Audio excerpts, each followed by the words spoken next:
Hello, hello, hello. All right. Welcome to week 3. Week 3, we will be covering skin disorders and universal precautions. We will be working out of the small book and we'll be covering chapter 5. I'm going to share my screen and we're going to get this party started.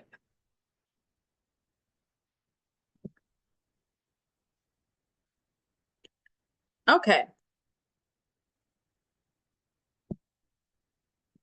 So week 5 is actually an amazing week, being that a lot of what you will see in this chapter we have already covered, and it's just a refresher. So remember what is highlighted in yellow and remember what is highlighted in purple. And it's only one chapter this week, so we're not doing too much.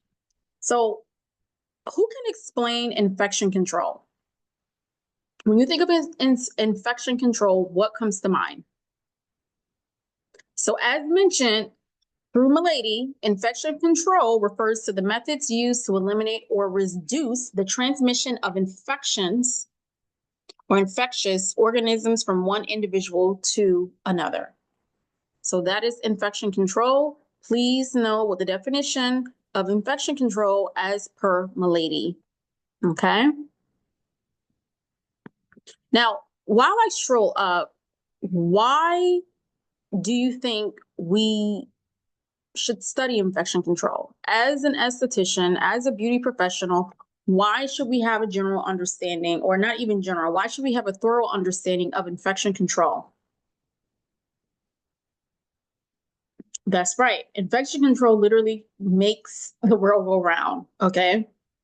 It is the one factor that stops between the spread of diseases, hazmat, and it protects not only you, but it also protects your client, okay?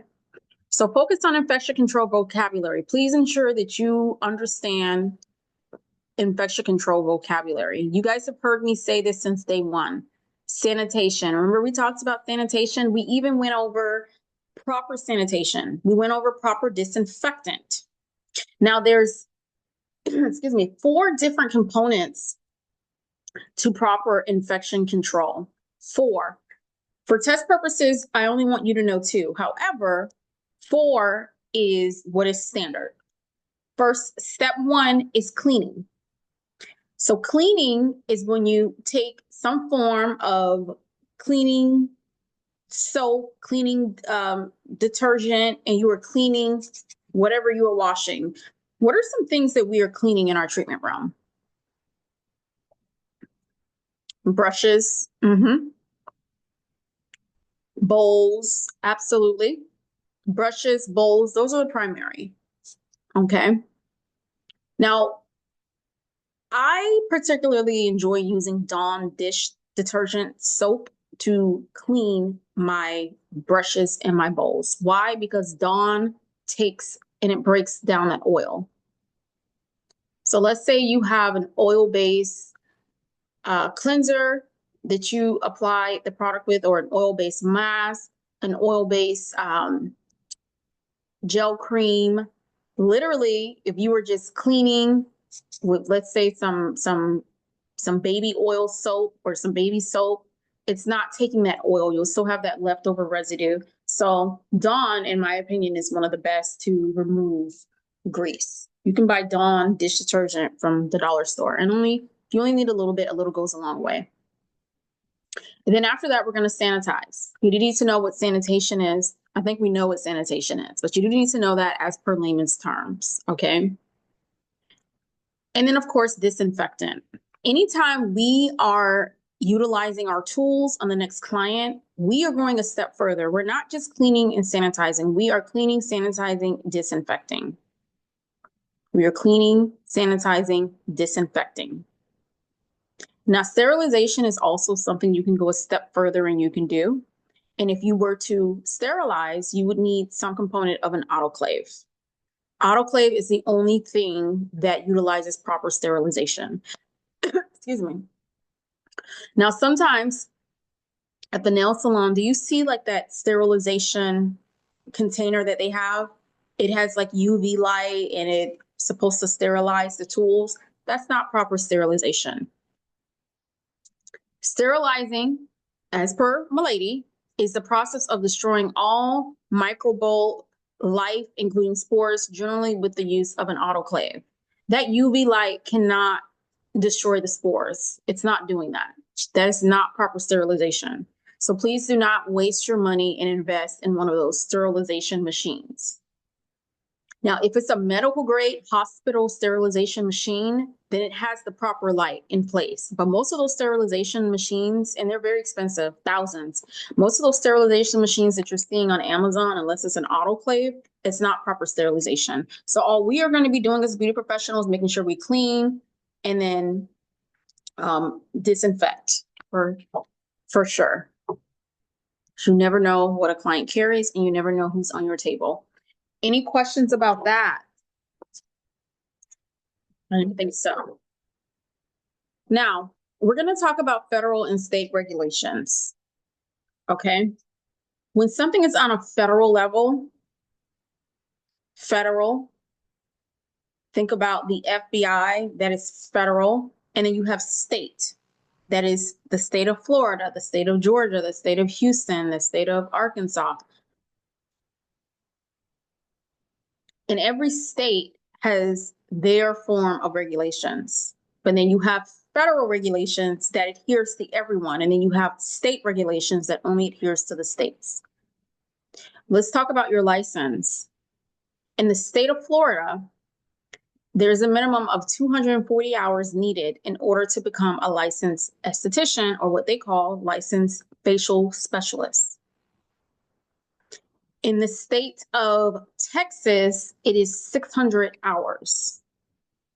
In the state of Georgia, I believe it's 450 hours. So if you are moving from Florida to another state, you will have to undergo more education, more hours. Sometimes they'll allow you to test into your license, but sometimes they will require that you take additional hours, because on the state level, you don't have enough hours to be considered an esthetician or a facial specialist. Does that make sense? Now, federal agencies set guidelines for the manufacture, sale, and use of equipment and chemical ingredients. Even guidelines also monitor safety in the workplace and place limits on the types of services you can perform in a salon, spa, or barbershop. This is a test question. State agencies regulate licensing, enforcement, and your conduct when you are on the job.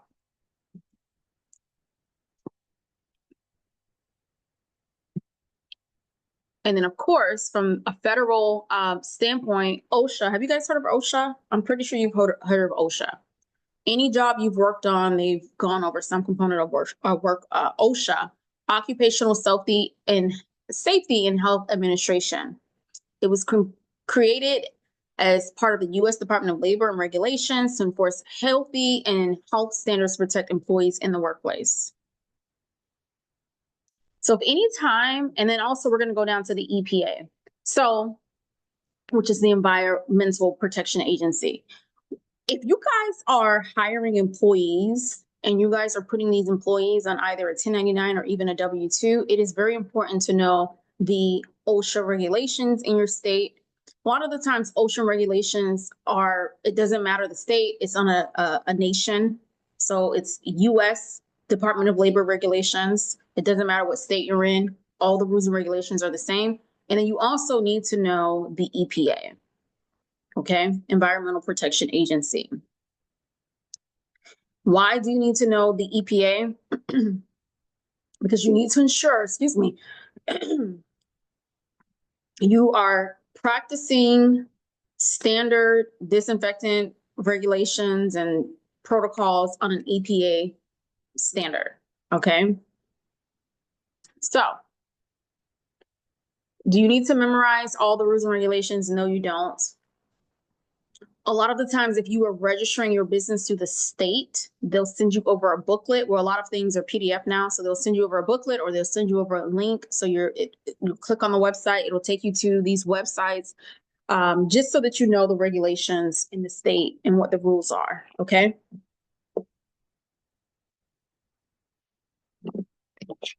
All right. We know what disinfectants are because we covered disinfectants on the last page there.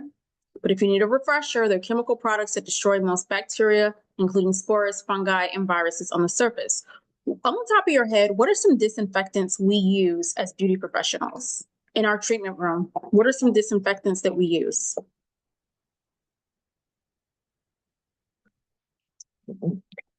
Barbicide, Cavicide, Leukocyde. Okay. Barbicide, Cavicide, Leukocyde. In your home, what are some disinfectants that you use? Bleach. Bleach is the number one disinfectant you're using in your home. And then you guys know what barbicide looks like. And we went over last week how to properly mix barbicide. I will be sending you guys over the link this week so you're able to take your barbicide certification. Now remember, with your barbicide certification, you can either put it in your business name or you can put it in your personal name. If you want to put it in both, you want to do 2 certificates, one in your business, one in your personal, you're able to do that. The more the merrier. And please just save it for future so you're able to print it out and you can hang it. If you want me to print out your barbicide certification, please just email it to me and I will make sure it's printed out by graduation date. Now, laws and rules. What is the difference? Rules and regulations are more specific than laws. Once again, rules and regulations are more specific than laws, and that is a term that you need to know in order to be successful for the test. Now, something I am going to say on a little bit of a tangent, something that I am going to say. Once you guys get licensed, every 2 years, you will need to renew your license. Okay, you will need to renew your license every 2 years to the Department of Business Professional Regulations. Now, in the state of Florida, you are required to take a total of 10 CEUs in order to renew your license. The CEUs are very simple. They're easy. They used to send out a booklet. I don't believe they send out a booklet anymore. Everything is electronic. So when I am going through and I'm applying for your license, you guys are going to receive quite a few emails. Once I submit the information to the Department of Business Professional Regulations, they do have your email address intact. So they will email you when it's time for renewal. They normally email you about July, August, September. So about three to 4 months before your license expires. They'll start sending you emails like once a week. They're so aggravating, but they're so needed if you are a procrastinator. Please ensure you do not let your license lapse. It costs about $39 to renew your license. You will take the test. So you're paying for the test first. You're taking the test, and then you will have to pay the fees. The fees come to about $57. If they don't go up on the fees, it's about $57. Everything is electronic. So once you take your test online, the agency will then send your test, and you need to have about a passing rate of 70 or 75. I believe it's about maybe 75. A passing rate of about 75. They will send it to the state. And once you go in and you apply, the state will have it. So it'll be in the system. It's very efficient now. When I was in school, everything was by snail mail. So it took months for all this stuff to touch base. Now everything is electronic. The one good thing post-COVID, we get electronic everything. Now, in that booklet, or even if you do it online, you will have a portion that will go over laws and regulations for your state. Now, that's one of my favorite sections to read up on. Why? Because they change the laws and regulations every year. July is normally when they vote on everything. And one year they may have one law, and then the next year it may be different. It is very important, you as the business owner, to know what laws and regulations are in your sector. One year something may be legal, the next year it may be illegal for you to practice as an esthetician. For example, microneedling. Microneedling, as an esthetician, you were able to practice as long as you were not going deeper than a 0.25. They have thus changed it. You now have to be a nurse or a nurse practitioner or MD, hold an MD, in order to practice that service, or you have to work under one of the two. Okay? You have to work under a nurse practitioner or an MD in order to carry out the service. They changed it. So 1 year it was one thing, the next year they changed it. The same thing with laser. They're constantly changing the laws and regulations when it comes to laser hair removal. In certain states, dermaplaning. In the state of Houston, dermaplaning is illegal. It's considered a medical device. So you have to be a nurse practitioner, or MD in order to practice dermaplaning. Thankfully, in the state of Florida, they haven't changed it, but in Houston, they have. So it's important to read up on that section and to just be knowledgeable on what things you're able to carry. Teeth whitening. Teeth gems. In the state of Florida, it is illegal. You should not be practicing teeth gems. Teeth whitening has a little bit of leadway only because you cannot technically touch the client's teeth.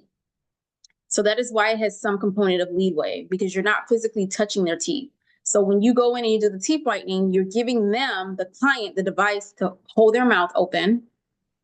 They are removing the device. All you're doing is applying the teeth whitening gel with the applicator, but you have to ensure you're not physically touching the client's teeth. Teeth gems, on the other hand, has been banned. You should not be practicing teeth gems unless you are a dental professional. All right, I'm sharing my screen again. Let's get this party started again. Okay, so we do know laws, rules and regulations, and they're more specific than laws. We know that. Recognize the principles of infection. Being a beauty professional is not just rewarding, it is also a great responsibility. One careless action can cause injury or spread disease. I scream this on the top of my lungs. This is another reason why I'm so passionate about the sanitation portion that we go over the first day, the first week, the first day of school. You are one mistake away from hurting someone. And unfortunately, with some diseases, there's no cure. Let's talk about waxing. And when you start waxing any part of the body, but particularly the Brazilian region, there's certain bodily fluids that will get on your table, whether the client is sweating, whether they have discharge, mucus, maybe they're ovulating and they have mucus. You never know. I'm going to tell you something. You have to be so careful in ensuring that you sanitize correctly. Let's say you have a client that has herpes, okay? They have type 2 herpes simplex. Type 1 is cold sores, type 2 is downtown. And you don't know what it is because you've never seen a herp bump on someone. And let's say you go to wax that person and it's a live herp, okay? Live meaning it's in between days 1 to 2. So that's when that mucus and everything is forming and it's very contagious, that phlegm. And you've now gone in, waxed them, touched all over the table, touched on the door handle from whatever fluid is coming out of them. You don't know what it is. You think it's a pimple or something, and you've now spread it. Now you have a client coming right behind them and you did not properly sanitize that table. Guess what? You possibly could have, or maybe you did, spread herpes to that client. Let's think about the double dipping of the waxing stick. You go in to wax someone with a cold sore. You've now removed the wax. They have phlegm, the mucus coming from that cold sore, and you've now reapplied that same stick, dipped it into the wax. Guess what? That wax is cross-contaminated. You have to be very careful. Let's think about extractions. HIV doesn't live on a surface for a long time, but hepatitis C does. It lives on that surface. So now you've gone in, you've done extractions. There's hepatitis C on the extractor tool. You set it down and it's live blood. It's not dried up just yet. And now you have a client right behind that client and you've now gone in with the same tool. Guess what? You possibly spreaded hepatitis to that non-infected client. Minor mistakes. Ensure you give yourself enough time to sanitize in between clients. Okay? Ensure you give yourself enough time to sanitize in between clients. Let's give ourselves at least 5 to 10 minutes. Remember, CABicide is 3 minutes. Barbicide is 10. You have a client coming in at noon, and you just finished that one client at 11:59. Do you really have enough time to properly sanitize? Probably not. It takes you less than 5 minutes to check a client out. Let's say the client paid in full. All you're really doing is stripping the sheets, throwing new sheets on. If you're not properly sanitizing, you're not giving yourself time. Give yourself buffer time. We'll talk about buffer time more when we go over setting up in the treatment room. All right. Recognize the principles of infection. We understand that. We good on disease? Are we good on infection? Modes of transmission. We're on page 100, 99 to 100, modes of transmission. Transmission is the process by which packages move between individuals and objects. Notice it said individuals and objects. This is how we get sick. So you know what I tell my clients? If you are sick, stay home. I tell my clients, if you are sick, please stay home. I have a policy on my website. Please do not come in my treatment room sick. COVID was real, and I think people forgot how sick you can be. RSV is similar to COVID. I believe it's the same thing as COVID, just a different name. You're sick for almost like 2-3 weeks, and you still have a cough, maybe even phlegm left over once you recover. Imagine all of that is transmitted. So let's do a what would you do scenario. Let's say you have a client that comes in, they're cough, cough, cough, cough, cough, cough, sneeze, sneeze, sneeze. What would you do? What would you say to that client? What would you do? What would you say to that client? Keep in mind, in our industry, we don't have sick time. We're not putting in sick days. We don't get paid for no sick time. If you're not touching the client, you're not making money. You're out of there. So what would you say to that client? Cough, cough, cough, sneeze, sneeze, sneeze on your table. I'm going to tell you something. Most people, when they're cough, cough, coughing, sneeze, sneeze, sneezing, their first thing to say to you is, it's allergies. I'm not sick. It's allergies. Excuse me. Speaking of sneezing, see how I just sneezed? And that's how you need to be sneezing, not this. But that's what people are going to say in the defense mechanism of defense mode. Oh, it's not allergies. I'm not sick. I'm not sick. You didn't say nothing about being sick. That's their first thing to say. You ain't never heard of allergies a day in your life from this client, and all of a sudden this client has allergies. Yeah, okay. I'm going to tell you something. I always wear a mask in my treatment room. I'm N95 from head to toe. I don't play. I wear when I'm doing extractions. I have my N95 mask on as well. I have always worn an N95 mask. It's actually my safety blanket. I enjoy doing it. I don't care if a client gets offended because I put it on. During COVID, when people were getting vaccinated, a lot of clients would tell me, I'm vaxxed. I'm vaxxed. You don't need to wear a mask. It's okay, Ann, I'm vaxxed. I don't care if a person is vaxxed, waxed, taxed up a storm. I have my mask on. I can't afford to get sick. I spent a week sick, a week in recovery. No, thank you. No, ma'am. I have a lot of clients that travel in and out of Florida, United States, Europe, Asia, South America. Those countries may not be making you sick, but I know for a fact that airplane is. I know for a fact that airplane is, and no, I cannot afford to get sick. So whenever you are working over a client, and let's say, you know, the client is looking up at you, you're working over a client, put a mask on. That mask is protecting you from the client, and they're protecting the client from you. Me, honestly, I feel more safe when the person working on me is wearing a mask. Because let's say you do cough because you have just a cough, you know, phlegm, like I just coughed. I'm not sick. I just ate something and I have phlegm. A sneeze. I sneeze. Why? Because it's 67 degrees in this house and I'm cold. I'm just not going to get up and adjust the AC because it feels good at the same time. Let's say you accidentally sneeze or cough over the client. Even if you do move out of the way, I'm sorry, as a client, I would be freaked out. The rest of the time you're doing the service, I would be thinking about how I need to go home and take a vitamin C immediately. Immediately. Some elderberry, something. All right, let's get back. Let's get back. So we know about transmission.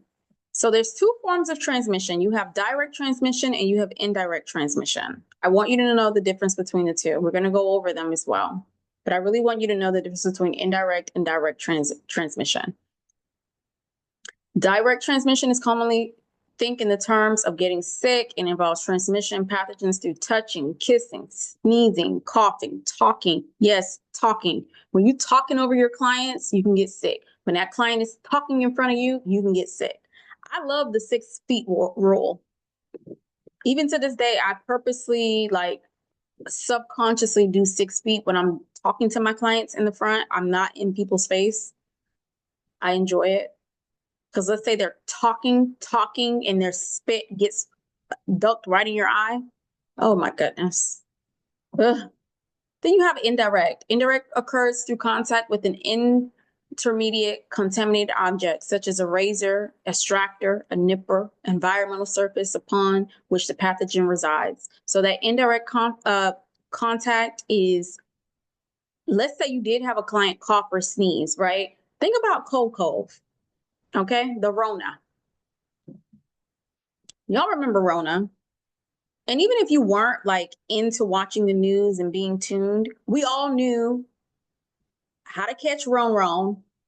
We knew how long Ron sat on a surface. We knew all of that, even if we weren't scientists and we weren't in the field. Okay. So let's think about it. You have a client that's in your treatment room. They're coughing and sneezing up a storm. More times than likely, any and everything in that room is probably cross-contaminated. And let's think about Rona. Okay. Rona was what? 48 hours. I think that stuff sat on the surface live. 48 hours, that's 2 days. Remember we talked about Lysol, spraying of the Lysol in the air, spraying of the Lysol properly on the surfaces. Remember when we're spraying the Lysol, we're not just toot, we are tooty toot, fruity booty all over the place. Because that is the only way that Lysol is effective and it is working if we are spraying it galore. Okay. So yes, indirect and direct transmission, that's how you get sick. I just tell people if you're sick, stay home. Even for you guys, if you are sick, stay home from school. It's okay. We can do something on live or we can have you tuned in faith. Airborne transmission and respiratory droplets. Respiratory droplets and airborne transmissions are similar to that. Transmission occurs when a pathogen living in your respiratory tract is embelled through coughing, sneezing, or even talking. I'm telling you something right now. Every time I do chapter 5, it gives me the ick, and I be wanting to do a deep cleaning of my home, my bathroom, my room, the treatment room, everything, because it's asinine how easy it is to get sick. Someone can touch a door handle. Unbeknownst to you, they're sick. Shaking hands. I don't like shaking hands. I don't like when people touch me. Don't touch me.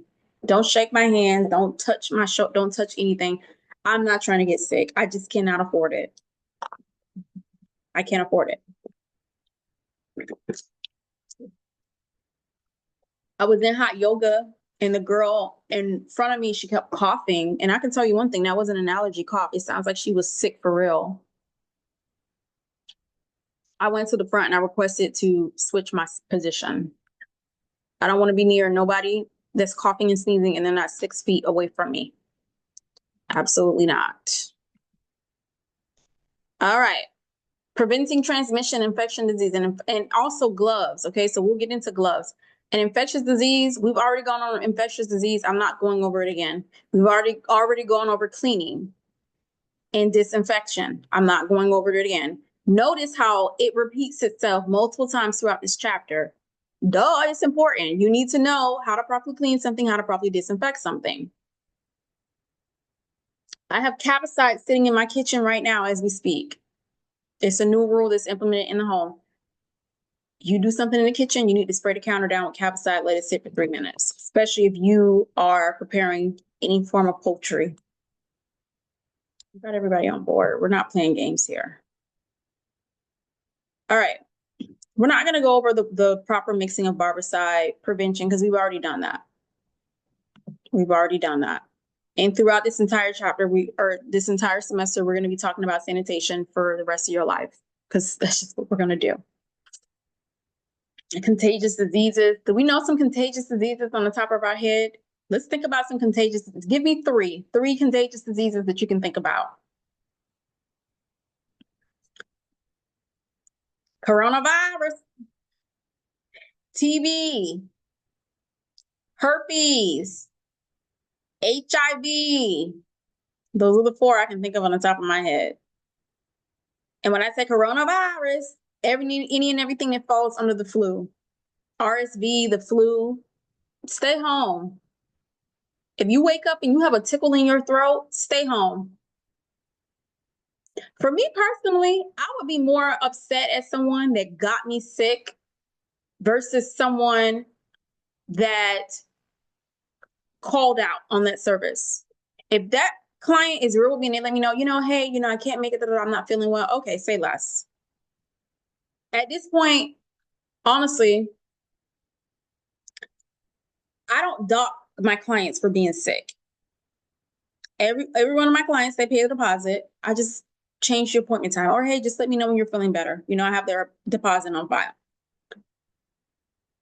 And people will always go back and forth, and people will say, not to me, but just speaking in general, I was afraid to call out because I didn't want to get in trouble. Who is going to penalize you for canceling the appointment? You're grown. I'm sorry. If you can't make it to the appointment, you can't make it to the appointment.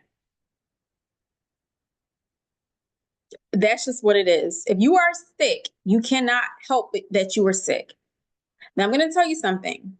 It's one thing if a client cancels an hour before their appointment with I'm sick, I'm sick, I'm sick. Normally when you're sick, you wake up feeling sick and you just sick the entire day. Some people will try to power through, but when you are sick, you are sick. Let's say you have a 10 a.m. appointment. You text me 8:30, 9 o'clock. Oh my gosh, I'm not feeling well. Blah, blah, blah, blah. Okay, cool. Say less. Feel better. I'll see you soon. I'll check in on you. Okay. Let's say you have an appointment that's 6 p.m. at night, and you have a client that's coming in 6 p.m. at night, and they text you 5 p.m. at night. Oh, I'm not feeling well. I got a cold. Why didn't you text me in the morning time? That's not something I would say to them, but that's something I'm mentally thinking. And I'm putting a mental note in the back of my mind that they may be a problematic client, because who texts someone an hour before the appointment, if it's an evening appointment, to call and say that you're not feeling well when you knew you wasn't feeling well at 8 in the morning when you got up? Okay. But please don't dock your clients for being sick, and please have a sick policy in your consent form, because it's all fun and games until you as sick as a dog and you just cannot perform your service because your clients feel bullied into calling out sick, or not even calling out, but just not showing up to the appointment because they're sick. All right. Any questions about that? No? Okay, perfect. Bacteria. There's multiple forms of bacteria. We're not going to go over every single form of bacteria that you can possibly think of, but I want you to know there's non-pathogenic and pathogenic bacteria. Now, some bacteria is good for your gut, okay? This is when we get into probiotics and prebiotics. They have prebiotics, they have probiotics. As a person, you do need to have the healthy bacteria in your gut in order to function healthy and safely. But then you also have the bad bacteria, which can cause diarrhea, vomiting, nausea, okay? Touching your face, touching your nose. Your eyes, your nose, and your mouth are the entry levels to emit pathogens. bacteria, conjunctivitis, pink eye, okay? Even whiteheads, like sometimes when people be having whiteheads like around their nose and they might have one here, not blackheads, but whiteheads. Sometimes that's bacteria related. It's because you were doing this, maybe you were eating something, maybe you didn't wash your face. All right.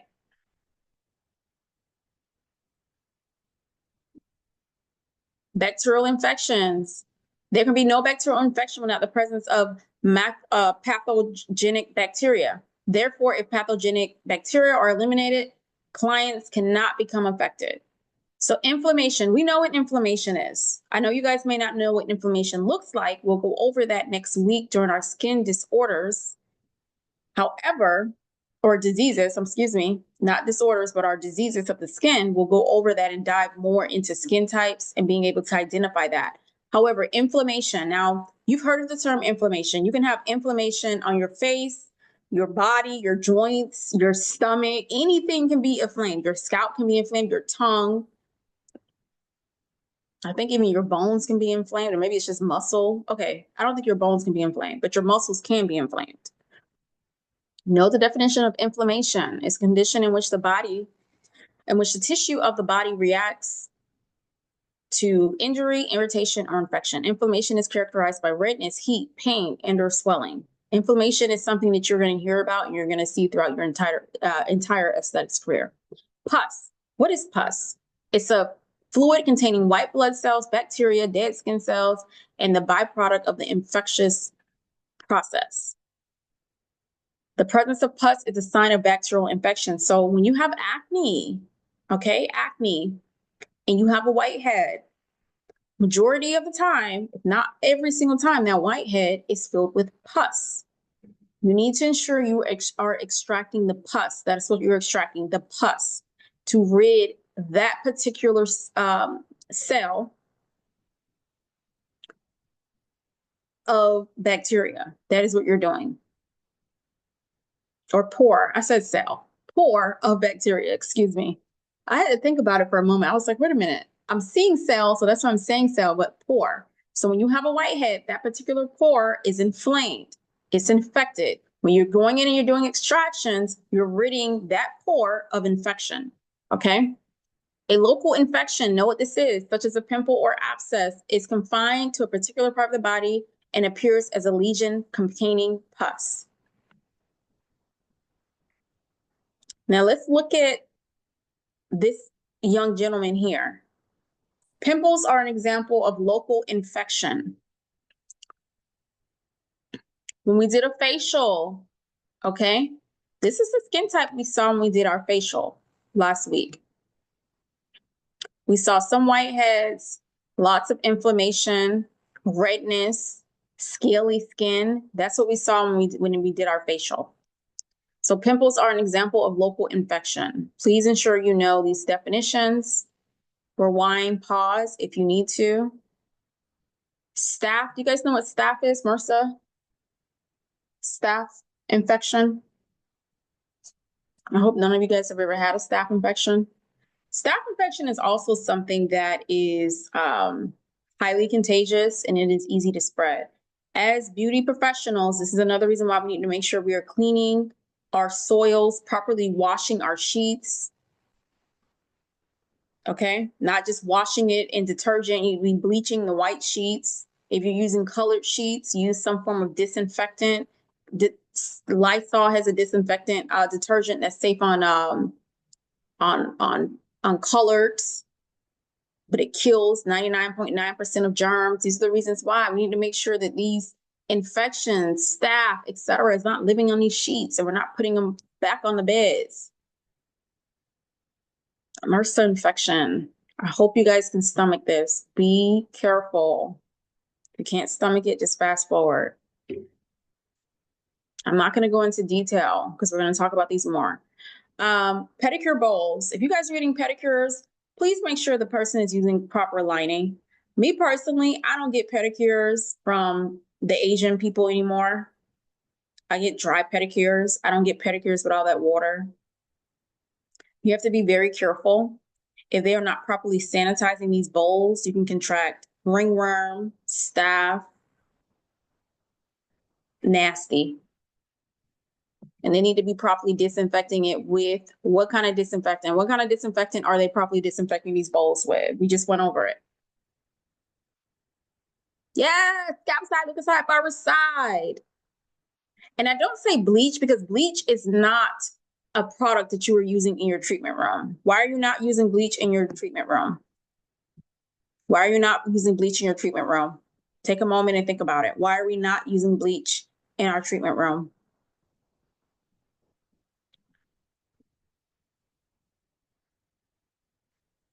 Yes, we are not using bleach in our treatment room because bleach can really, really harm someone. It can affect someone, lungs, etc. Okay? That's why we're not using bleach in our treatment room. All right. Viruses. A virus is a submicroscopic particle that infects and resides in the cells of a biological organism. One difference, you need to know this. One difference between viruses and bacteria is that a virus can live and reproduce only by taking over cells and becoming part of them, while bacteria can live and reproduce on their own. So viruses are more deadly. They're taking on the forms, the cells, they're getting in there. A virus is something that's in our body. You don't have a virus that's sitting on the counter. Okay? It's living, it needs a host. A virus needs a host in order to live. It can't live by just sitting. Well, you know what? I take that back because I take that back. Coronavirus was living on surfaces. When they did that deep dive, it was living on surfaces without a host. That's why it was so unique. That's why people were so scared. It was living everywhere, in the air, on the chair, everything. Back then, when state came to do inspection of your facility during coronavirus, you couldn't even have magazines. You couldn't have magazines out. Everything had to be QR code. Why? Because the coronavirus was living on everything. So I take that back and entirely about viruses, okay? But as per my lady, viruses don't live on the surface. They need a host, and bacteria can produce on its own, and it can live any and everywhere. So you can have bacteria on the floor, counter, everything. Prevention. Although we cannot cure viruses, we can often prevent contracting and spreading them through the use of vaccinations. Now, I am not one of those people. I don't get into the debate about vaccinated versus unvaccinated. You're going to do what you want to do. If you want to get the flu virus vaccination, you're going to get the flu virus vaccination. If you wanted to get vaccinated during COVID, that's to each his own. I'm not here to force my beliefs on what clients should get. Okay. And neither should you. That's not our job. So along with vaccines, hand washing and disinfectant are the best defense against becoming sick with the virus. So this is why we are disinfecting every single day. Any and everything that you see a client is touching, we're disinfecting it. A restroom area also, imagine what's in that bathroom. We're taking out the trash, okay? Every few days, we're taking out the trash. We don't know what the client is putting in that trash can. It can be spitting in the trash, putting feminine products in that trash, blowing their nose and putting stuff in that trash. We're disinfecting, we're taking out the trash, we're wiping down anything the client touches. Door handles, light fixtures, the counter that's in the bathroom, the knobs, we're just spraying it and we're wiping it down.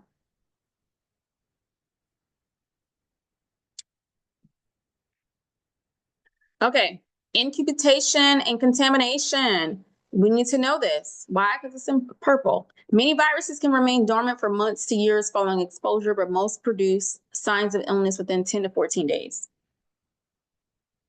Unfortunately, in most cases, a person is highly contagious in the days just before symptoms appear. This makes prevention paramount in reducing the spread of illnesses. Contamination is achieved when those who are ill stay home. Did you see what I just said? The contamination is least active in spread when people stay behind home. So what are we going to do when it comes to our policies and these people being sick? We're going to have a sick policy. Stay your behind home. Don't be here trying to get no service. That is so selfish. All right. Away from work, school, malls, etc., until their symptoms are resolved to the extent that they are no longer contagious.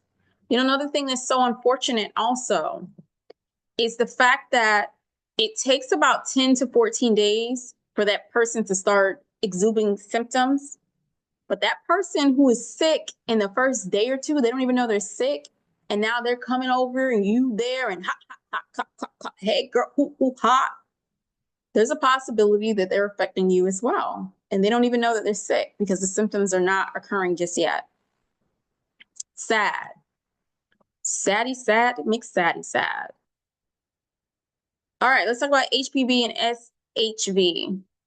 I'm pretty sure you guys have heard of HPV, human papilloma virus. HSV, herpes simplex virus. Highly contagious. Both of them are highly contagious. Some areas that you may see a client has herpes around the eyes, the lips, and even in the groin area. So you need to be careful. We're not just working around a herpes outbreak. We are not doing a service on them, period. Why? Because it is highly contagious, highly contagious. So let's think about the facial steamer and products, and we're moving stuff around. Even if we're working around, you know, that condensation from the steamer and how it spreads. So that's how you can spread different areas of the cold sore onto their face.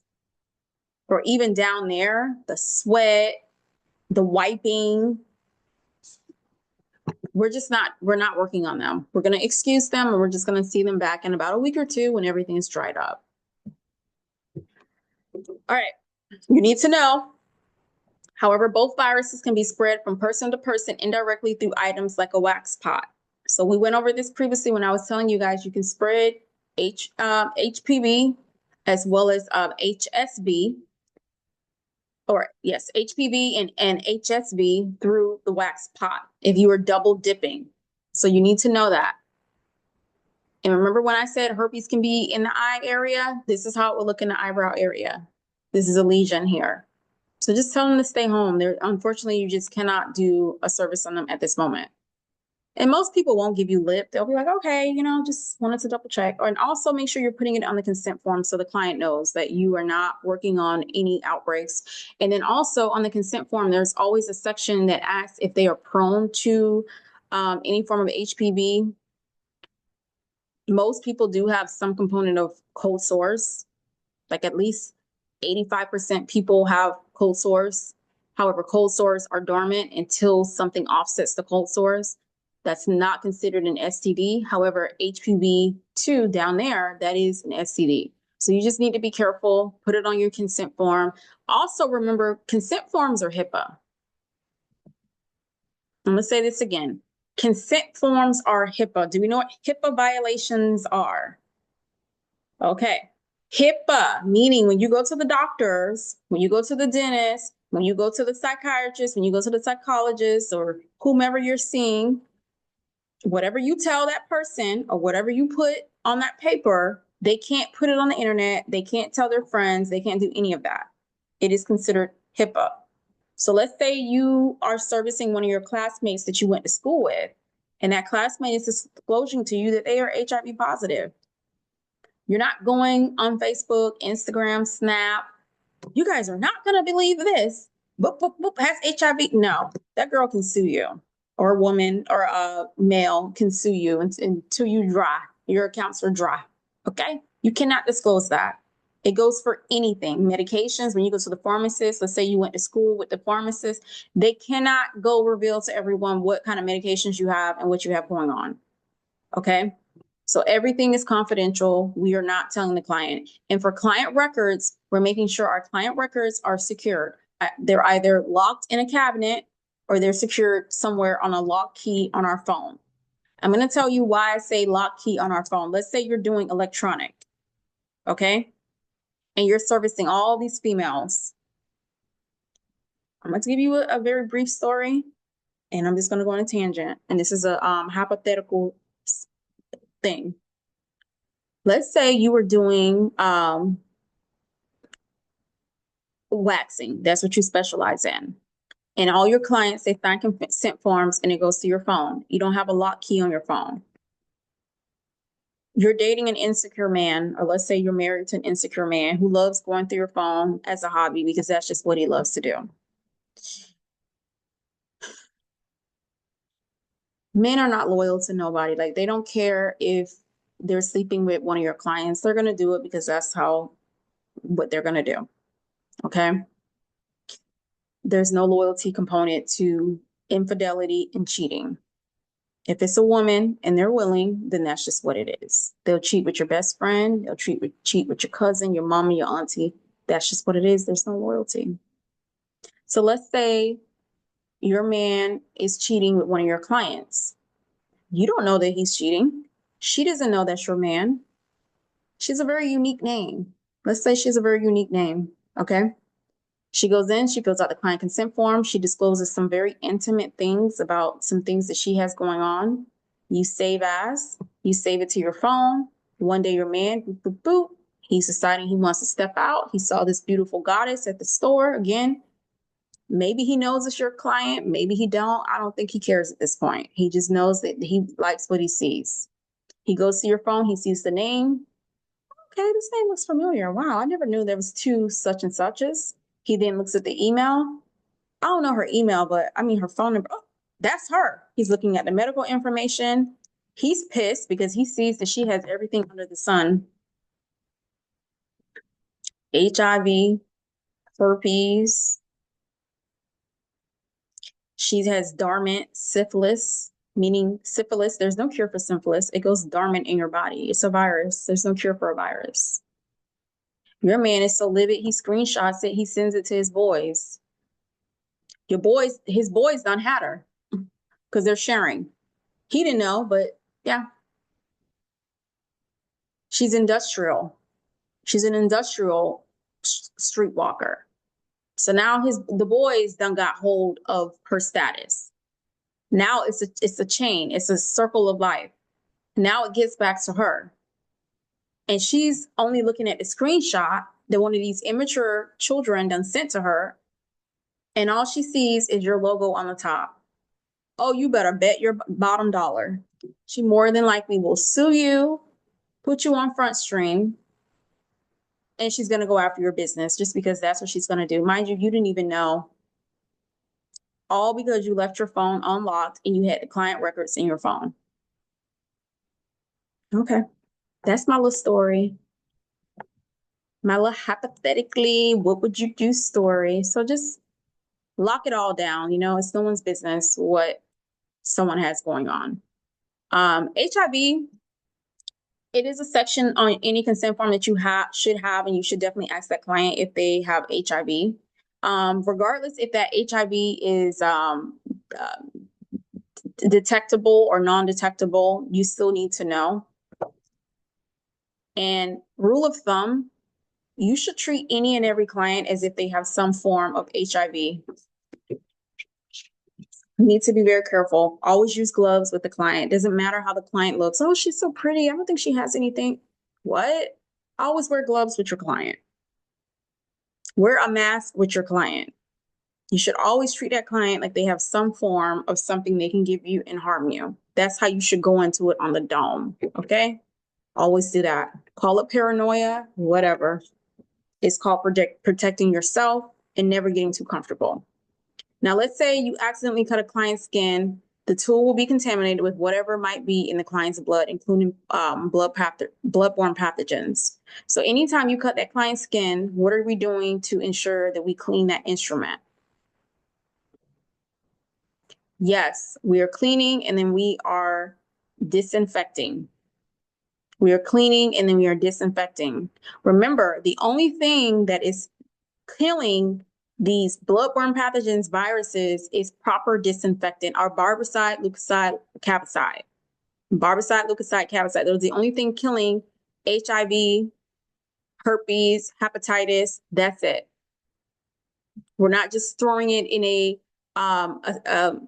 a sanitation and saying, oh, it's sanitized, you know, I wiped it down with a Clorox wipe. So remember, if we are not properly using these Clorox wipes, then we are not properly disinfecting. And you can get very sick and you can cross-contaminate to another client.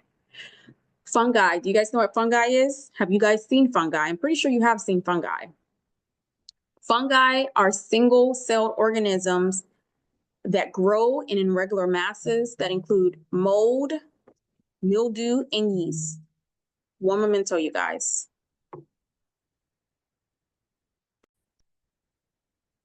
All right, I'm going to finish this off, you guys. Take a little break, stretch. We're almost there. I'm going to finish this off. My apologies. All right, fungi. So yes, what is fungi? What is it? Do you know what fungi looks like?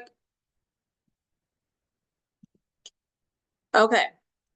Fungi and mold can go hand in hand because it looks the same, but normally fungi is the white things that grow on it. You ever like leave fruit in the refrigerator for too long? Mold is like the black stuff you'll see on it, and then fungi is like that white fuzzy stuff you'll see on it. Okay. It goes hand in hand. I'm gonna tell you something. Mold fungi is something you really need to be mindful of. It grows and it lives within water. So let's say you forget to change your steamers and you're not switching the water out from your steamers and you're just leaving the water in for excessive amounts of time, you can have mold or fungi that can grow. Normally, mold and fungi need some host, like some component of a host to grow. And normally it grows from something else being introduced. So it'll grow like in the water because let's say you accidentally, you know, got a little bit of hand wash in that water, you know, because you touched it or something happened and or you cleaned it with dish soap Dawn and you left like residue on the bottom. Yeah, you can have some mold or some fungi that can grow as a result. Um, I never leave water sitting for excessive amounts of times. Like for the steamers, I do change the steamers out daily. Let's say I finish off a client 8 o'clock at night and the next morning I'm back there at 7 o'clock in the morning because I have a super early client and I always set up the day before. So let's say I set my steamers up. I'll set my steamers up, but I'm making sure I'm setting the steamers up with fresh water. So as long as the steamers are not sitting for days and days and days, it's okay. The same with your towel warmers. Remember the bottom of the towel caddy, how it catches water, it catches the condensation.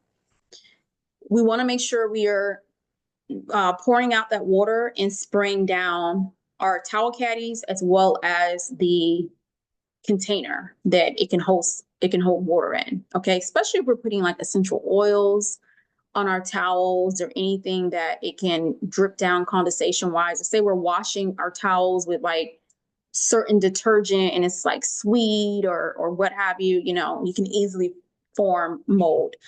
Same with the hot towels. I think one of you guys asked me in week 1, are we able to reuse the hot towels if they're already wet? Absolutely not. Once something is wet, it is soiled and we're tossing it all the time. All right. Any questions about what I just said? I'm going to share the screen again and make sure you understand fungi because it is a vocab term. Or excuse me, it is a test term. So it's irregular masses that include mold, mildew, and yeast. Okay. Let's talk about barber's beard. This is what barber's beard looks like.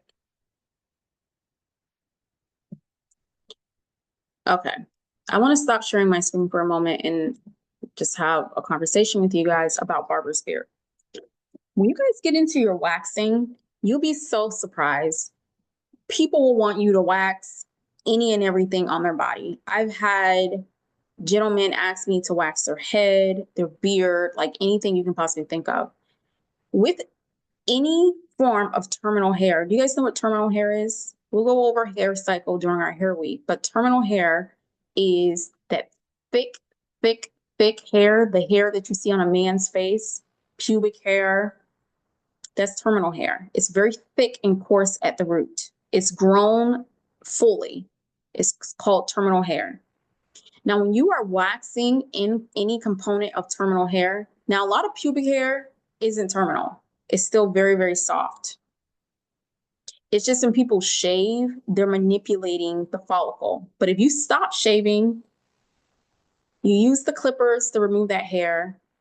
If you just have to, remove the hair down there, or you sugar or you wax, you'll see that your hair follicle, even the hair, the bulb and the follicle itself is very soft, very vellocy, dewy.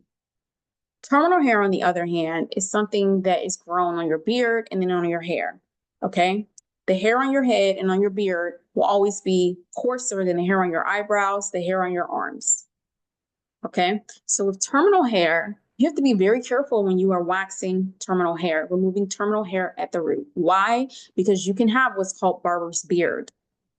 Barber's beard is an inflamed or even folliculitis, like an inflamed follicle, but you can really, really inflame that beard.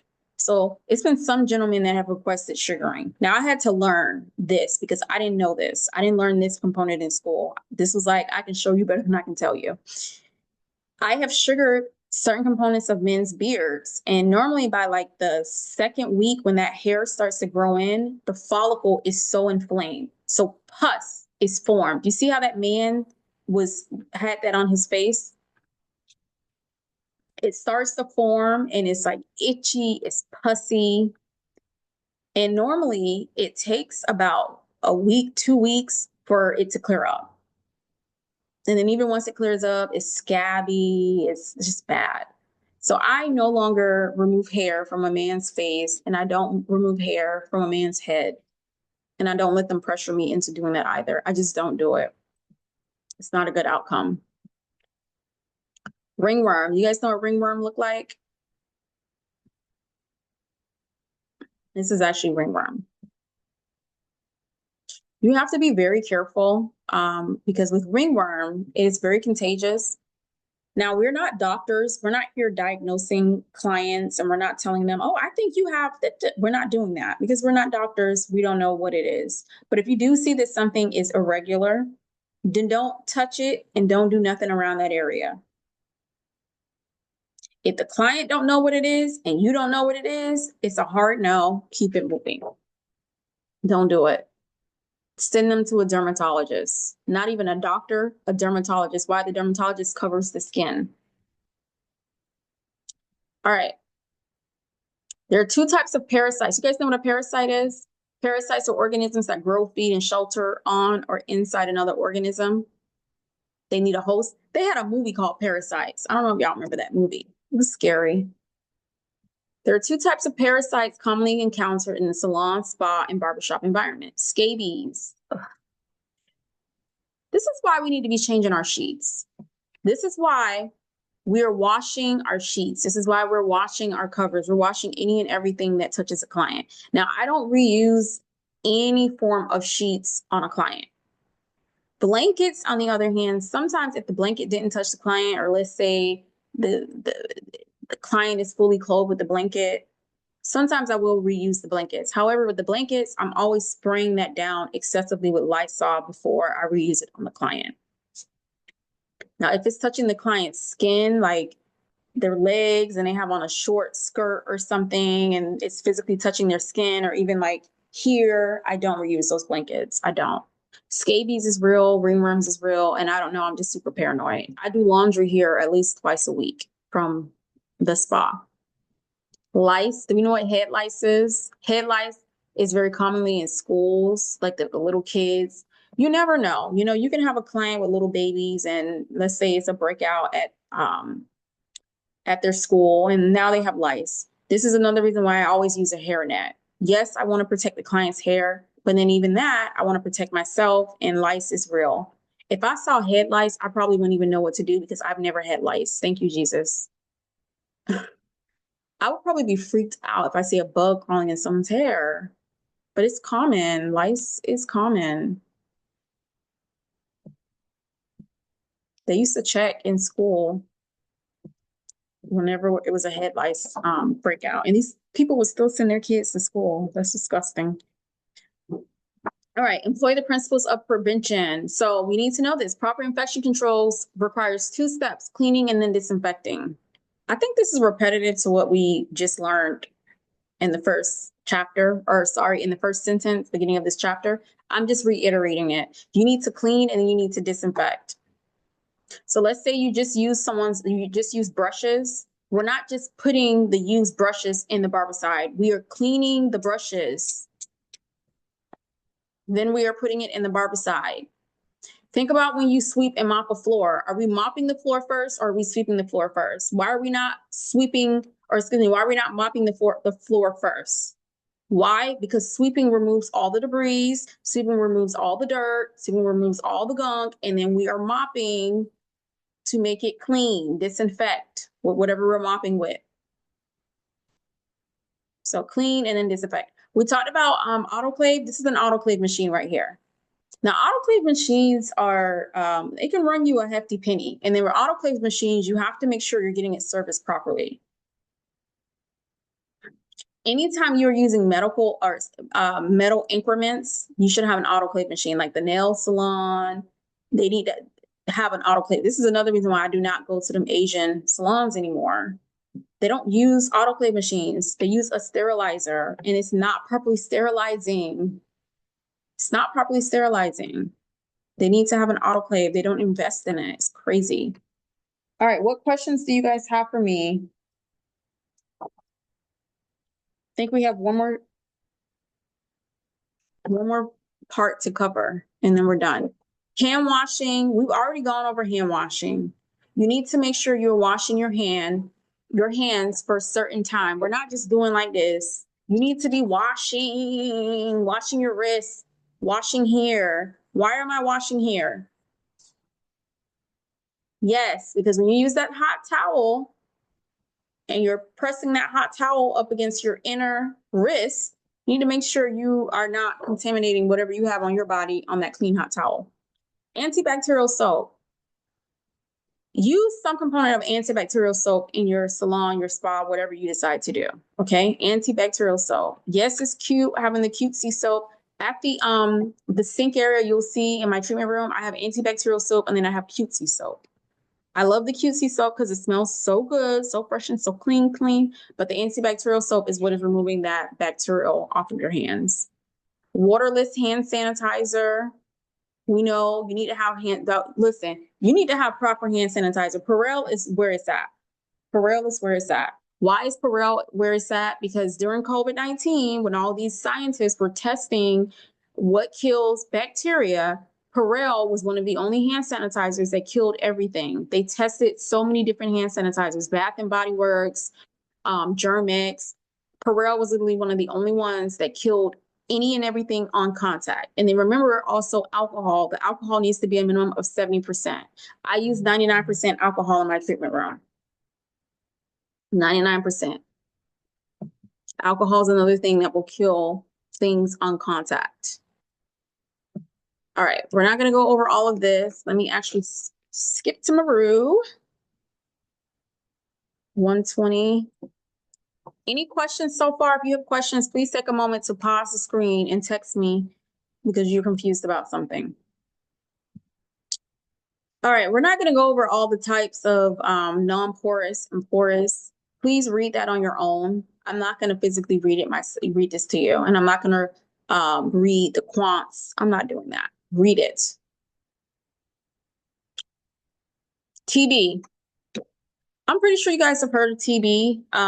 I don't know if they still require it, but if you were born in the 90s or early 2000s, it was a requirement that you had to get a TB shot in order to be entered into school. Anytime before the 2000s, the early 2000s. Now, I don't know what they're doing with these kids and what they're allowing. So don't get me to lying. But TB is passed through inhalation only and is not transmitted by the hands or picked up on the surface. So TB, you know how you have those people that be coughing?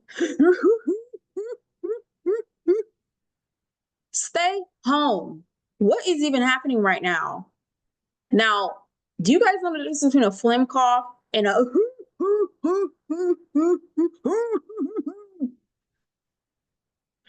stay home if you have a hoo cough. You probably have TB. I don't know what you got going on, but I'm not trying to get it. I don't want to get it. Listen, I'll be like, How many you got one good cough left in this service? How many times you're gonna cough? Like, we're not doing this. TB is passed through inhalation, only inhalation. Yes, I have a TB vaccination. I don't know how long the vaccination lasts. I don't know if I'm supposed to get revaccinated. I don't know. I'm sure my mom will let me know. She's up to date with those kind of things. I don't know. But you know what? I'm paranoid. I am very paranoid with all these new things that are coming out. What would you do if somebody hit you with a hoo hoo hoo hoo cough? Like, they're coming in front stream and they just, I'm sorry, but my first question to them would probably be, are you sick? Is everything okay? Would you like some water? Would you like a mint? How do you feel? Would you like to reschedule this service? I promise you I won't penalize you. Please, I just cannot afford to get sick. Are you sure? If they're a real one, they will reschedule the service. If they're selfish, they don't care if they get you sick. They'll leave you for dead. Now, let's go into never, ever, never have I ever. So this is never, ever, ever. So another thing, you're always going to wear gloves and they say safety glasses. I don't wear safety glasses, but this is how safety glasses would look if you are wearing safety glasses. But always wear gloves when you are handling any form of disinfectant. So if you're cleaning, put those gloves on, clean everything, and then, switch out your gloves. Why? Because anything you touch, it gets into your pores, your bloodstream. And you especially want to be careful if you are breastfeeding, if you're expecting, or if you're trying to conceive. So just wear gloves. So never have I ever placed any disinfectant or other product in an unmarked container. All containers should be labeled with at least product name, ingredients, date of mixing, and manufacturer information. So anytime you guys see a bottle in my treatment room or any part of the spa, the school, you see that it's labeled. Okay. Everything is properly labeled. The Barbicide is labeled. The Leukocyte is labeled. Cavicide, I leave it in the Cavicide bottle. There's no need for me to label that. But please make sure you are properly labeling what needs to be labeled and properly putting the dates that you're mixing it. Why? Because we don't need to be leaving things for a year, 2 years, 5 years. 5 years later, this is the Barbicide from 2020. That's disgusting. Would you even want to use Barbicide from 2020? And then another thing, in the state of Florida, they don't check the marked and unmarked containers. But if you guys were to transfer your license to another state, some states do require you have a clean container with all the clean increments and then soil container with all the soil increments. I know in some nail salons that is definitely a requirement.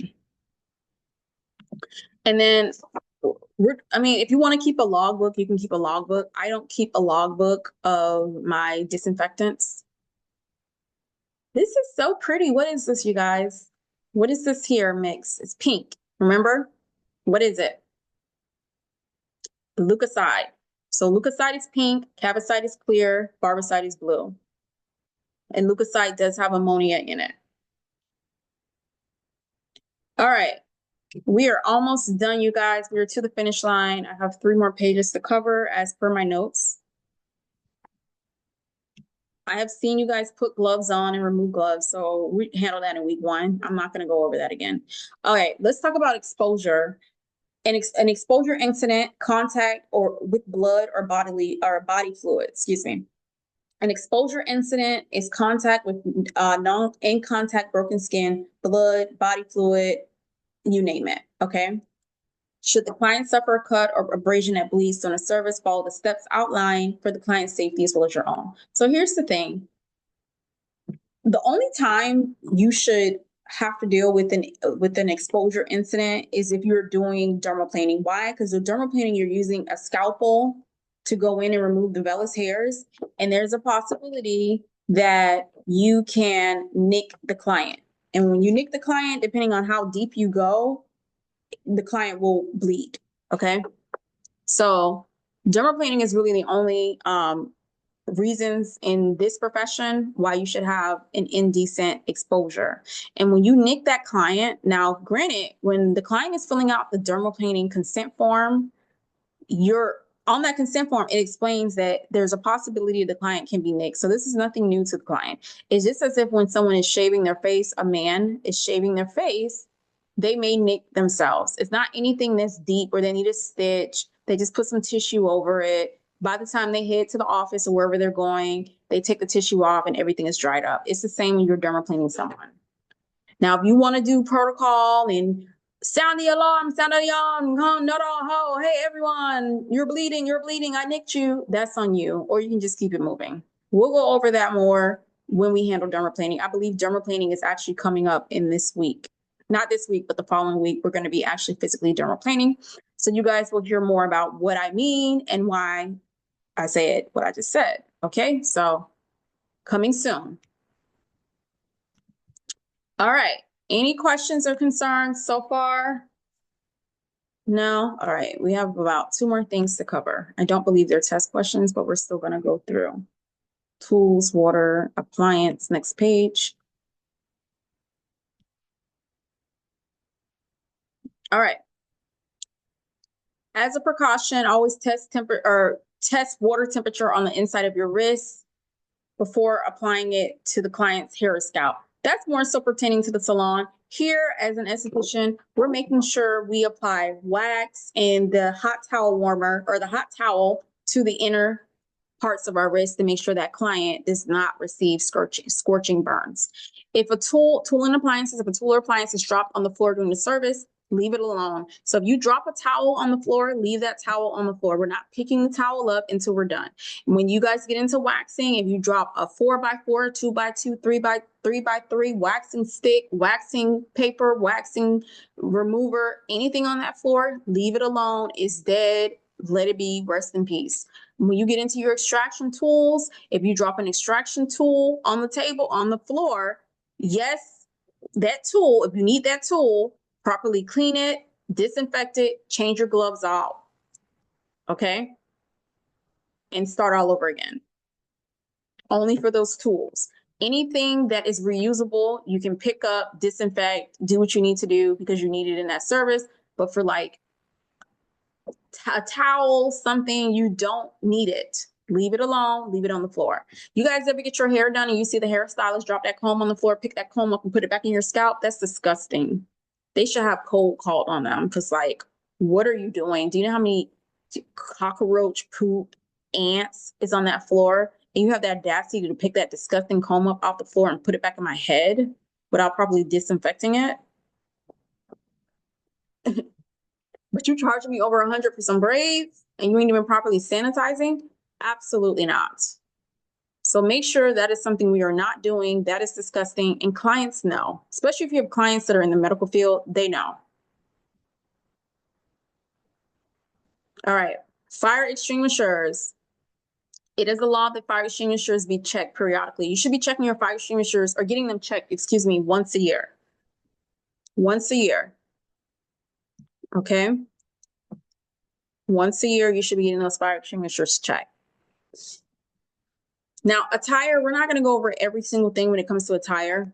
I just briefly want to share this with you with attire. Okay?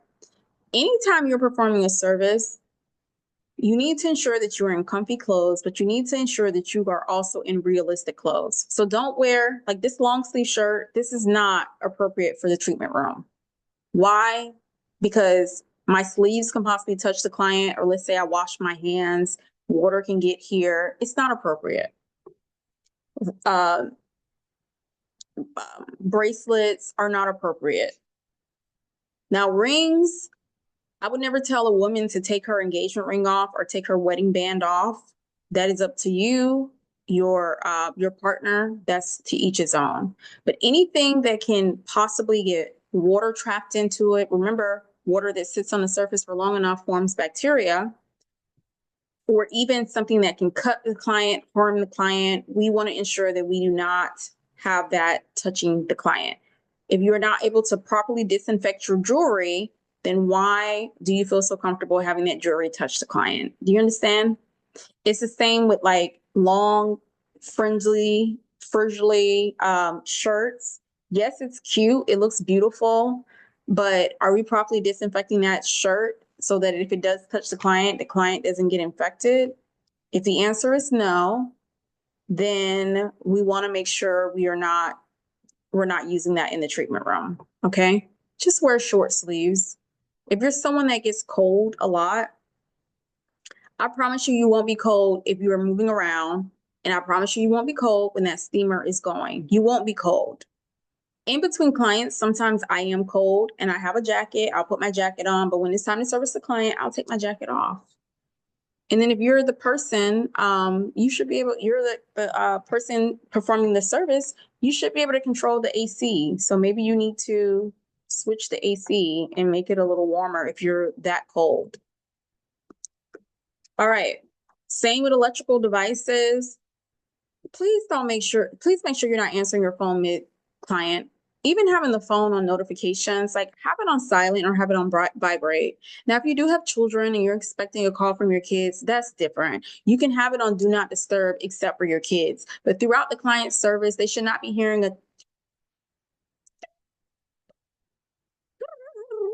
that is so annoying and it's distracting. So let's make sure we are silencing the phone or we're not bringing it in the treatment room. I just started bringing my phone in the treatment room. This is year 5. I just started bringing my phone in the treatment room. I used to leave my phone out front, but I do bring it in the treatment room because I have, things going on where I may or may not need to answer a call. However, I do keep my phone on vibrate. All right. Children, don't bring your kids. Don't bring your kids, and your clients should not be bringing their kids either. Now, I'm going to tell you something. It is all fun and games until a child is in there playing around. God forbid they trip over something that you have in your spa and they hurt themselves. Clients should not be bringing their kids. These services are not for kids. Or God forbid you got a steamer going. You know that steamer is boiling hot water. Boiling hot water. Let's say the child is touching the steamer, doing something. They now burnt themselves 3rd-degree burns.